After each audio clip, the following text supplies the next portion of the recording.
So Jeff, you talk about fueling the tank, or Yep. having keeping a full tank. What does that mean?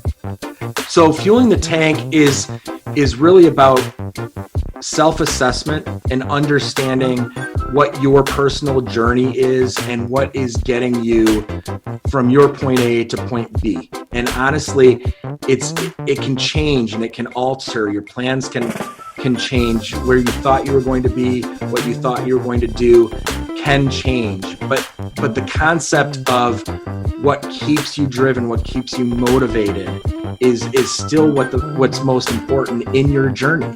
And fueling the tank is all about where did you come from, where did you turn left when you should have turned right, and the importance of self-assessment. I self-assess all the time. Every phone call, every meeting, as soon as it's over, I start thinking, should I have said this? Did I say that? Did I upset somebody when I said this? And really kind of regrouping and re-looking at how I presented myself or how I made them feel comfortable or not comfortable and trying to figure it out. And that's really part of the process of realizing how important it is to keep your tank full, or at least know where you're at in fueling yourself.